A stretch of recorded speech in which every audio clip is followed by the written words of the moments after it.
उत्तर प्रदेश में मची हलचल के बाद अब उत्तराखंड में भी हलचल तेज होती नजर आ रही है। हरक सिंह रावत जो कि बगावी तेवर लगातार अपनाए हुए थे, पहले मेडिकल कॉलेज को लेकर बवाल था, उसके बाद अब टिकट को लेकर कहा गया कि कुछ बात नहीं बनी, जिसके बाद देर रात उनको पार्टी से बर्खास्त कर दिया गया।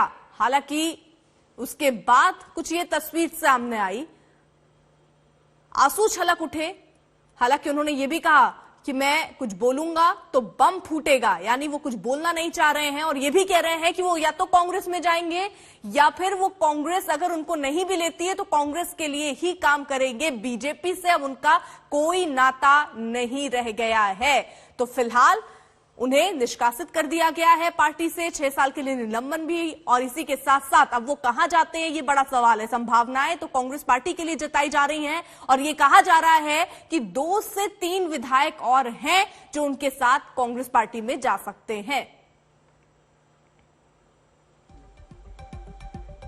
तो यूपी बीजेपी में जो भागम भाग मची वो तस्वीर अब उत्तराखंड से भी आने लगी है। 2 तस्वीरें रख रहे हैं सामने। यूपी में बीजेपी से स्वामी प्रसाद मौर्य और दारा सिंह जैसे मंत्री समाजवादी पार्टी में शामिल हो गए, तो आज उत्तराखंड में बीजेपी के सीनियर नेता हरक सिंह रावत कांग्रेस का हाथ थामने वाले हैं। तो हलचल दोनों ही राज्यों में बढ़ती हुई नजर आई, लेकिन स्वामी प्रसाद मौर्य के साथ काफी विधायक चले गए। क्या हरक सिंह रावत भी कुछ ऐसा ही कर सकते हैं, कुछ और विधायक तोड़कर बीजेपी का के कांग्रेस में जा सकते हैं? ये एक बड़ा सवाल है।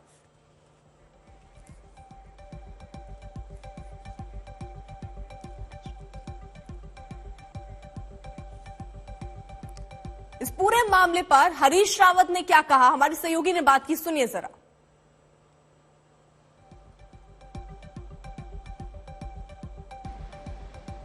उत्तराखंड कांग्रेस के वरिष्ठ नेता हरीश रावत जी हमारे साथ है। सर, हरक सिंह रावत घर वापसी करना चाहते हैं, आपको क्या कहना है? पार्टी को सभी चीजें ध्यान में रख करके ही कोई निर्णय लेना चाहिए। हाँ, जनभावना का भी ध्यान रखना चाहिए और साथ साथ 2016 के पूरे घटनाक्रम को भी ध्यान में रखना चाहिए। सर, आपने 2016 की बात करी है। हरक सिंह रावत वही हैं जिन्होंने 2016 में कांग्रेस पार्टी की सरकार गिराई थी और अब जो है वो कह रहे हैं कि उनको खेद है उसके ऊपर। उनका ये भी कहना है कि पिछले जितने साल वो बीजेपी में रहे उनको जो है बड़ी घटन महसूस हुई। उस पूरी चीज को किस तरह देखते हैं आप?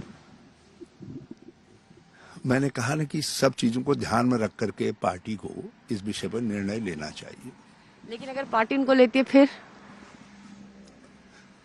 देखिए, पार्टी का निर्णय हमेशा श्रेष्ठ होता है और सर्वोत्तम होता है, मगर हमारी जनता की भावना भी है, लोगों की भावनाएं भी हैं, तो सब बातों को अकाउंट फॉर करते हुए, उस पर विचार करते हुए। अच्छा, पिछली बार जब मेरी आपसे बात हुई तो आपने कहा था मैं डंडा लेकर बैठा हुआ हूँ, उत्तर प्रदेश से ज्यादा उत्तराखंड में भगदड़ हो जाती, और अब जो है उसका कहीं ना कहीं जो आपने कहा था उसका रियलिटी चेक भी होना शुरू हो गया है। तो क्या सिर्फ हरक सिंह रावत ही आप लोगों के टच में है या और भी बहुत सारे नेता हैं? देखिए, राजनीति में आप केवल अपने को ही सही नहीं कह सकते हैं, आपको दूसरी भावनाएं भी देखनी पड़ती हैं, साथियों को क्या राय है उसको भी ध्यान में रखना पड़ता है। मगर अभी तो मैं कहीं से अभी आ रहा हूँ, जब बात होंगी तब पता चलेगा कि साथी क्या महसूस करते हैं। अगर हरक सिंह रावत ज्वाइन करते हैं तो कार्यकर्ताओं में क्या संदेश जाएगा कांग्रेस पार्टी के? उस दिन आपने कहा था कांग्रेस पार्टी के बहुत सारे कार्यकर्ता नाराज हो गए, उन सबको आप ले आएंगे तो? देखिए, हमारे कार्यकर्ताओं ने बड़ी मेहनत से, बड़े परिश्रम से कांग्रेस को इस स्थिति में पहुंचाया है कि आज कांग्रेस उत्तराखंड में सुनिश्चित जीत पर के कगार पर खड़ी दिखाई दे रही है।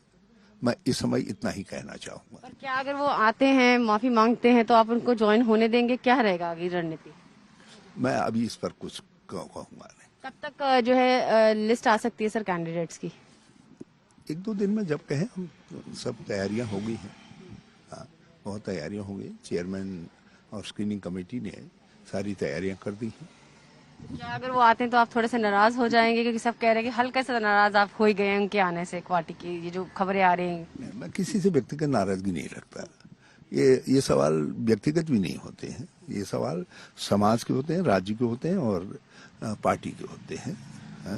और कुछ सिद्धांत हैं जिन पर पार्टी को भी और व्यक्ति को भी खड़ा होना पड़ता है। मेरा आखिरी सवाल, हरक सिंह रावत ने कहा कि कांग्रेस पार्टी जो है वो उत्तराखंड में आ रही है, तो चाहे वो ज्वाइन करें चाहे ना करें, लेकिन वो कांग्रेस के लिए काम करेंगे।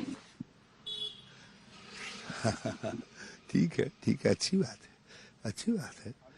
यदि कोई सही दिशा में सही बात कहता है तो उस पर कुछ कहना मुनासिब नहीं है। लेकिन 2016 को याद रखा जाए।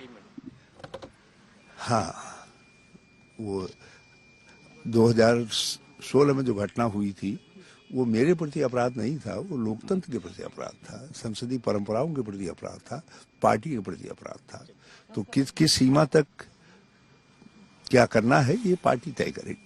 तो ये थे हरीश रावत हमसे बात करते हुए। कैमरा पर्सन अजय के साथ मैं सुप्रिया भारद्वाज, आज तक, दिल्ली। तो कुल मिलाकर हरीश रावत जो संकेत दे रहे हैं वो ये कि 2016 याद रखना होगा। किस तरीके की परिस्थितियां उस वक्त थी वो याद रखना चाहिए, उस वक्त जब उनकी एंट्री कांग्रेस में अगर आप चाह रहे हैं। लेकिन अब ये आला कमान के ऊपर है कि हरक सिंह रावत कांग्रेस पार्टी में जाते हैं या नहीं जाते हैं, क्योंकि ये चर्चाएं पहले से ही गर्म थी, जिसको लेकर हरक सिंह रावत बार बार ये कहते रहे कि अभी तक कोई बात नहीं हुई। आज भी उन्होंने कहा कि अगर वो कांग्रेस पार्टी में नहीं भी जाते हैं तो वो एक कार्यकर्ता के तौर पर कांग्रेस के साथ काम करेंगे। बीजेपी से उनका कोई लेना देना अब नहीं बचा है। हालांकि वो ये चाह रहे थे कि जिस सीट से वो लड़ते हैं उसके अलावा दूसरी कोई सीट उनको दी जाए, और अपनी बहू के लिए भी जो सीट चाह रहे थे, बताया गया कि उन सीटों पर ही बातचीत नहीं बनी, जिसके बाद देर रात ही उन्हें मंत्री पद से हटाया गया, बर्खास्त किया गया और 6 साल के लिए निलंबित भी किया गया।